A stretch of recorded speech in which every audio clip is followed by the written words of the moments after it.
മാരുതി 800 ഉപജ്ഞാതാവ് Osamu Suzuki അന്തരിച്ചു. ഇവിടെ പറഞ്ഞത് സുസുക്കി മോട്ടോർ കോർപ്പറേഷൻ്റെ മുൻ ചെയർമാൻ. സുസുക്കിയെ ജനപ്രിയ ബ്രാൻഡാക്കി മാറ്റിയ മുൻ ചെയർമാൻ ഒസാമു സുസുക്കി 94-ാമത്തെ വയസ്സിൽ അന്തരിച്ചു. 40 വർഷത്തോളം സുസുക്കി കമ്പനിയെ നയിച്ചത് ഒസാമുവായിരുന്നു.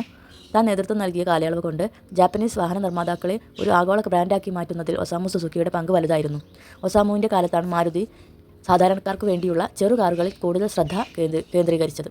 ഇന്ത്യയുമായി സഹകരിച്ച് മാരുതി ഉദ്യോഗ് ലിമിറ്റഡ് സ്ഥാപിച്ചതും ഒസാമുവിൻ്റെ കാലത്താണ്. മാരുതി 800 എന്ന ജനപ്രിയ ബ്രാൻഡിൻ്റെ ഉപജ്ഞാതാവും അദ്ദേഹമാണ്. 1958-ലാണ് ഒസാമു ഔദ്യോഗികമായി സുസുക്കി മോട്ടോർ കോർപ്പറേഷനിൽ ജൂനിയർ മാനേജ്മെൻറ്റ് തസ്തികയിൽ ജോലിയിൽ പ്രവേശിക്കുന്നത്. തുടർന്ന് മികവേറിയ പ്രവർത്തനം കാഴ്ചവെച്ചുകൊണ്ട് പടിപടിയായി ഡയറക്ടർ സ്ഥാനം വരെ എത്തുകയായിരുന്നു.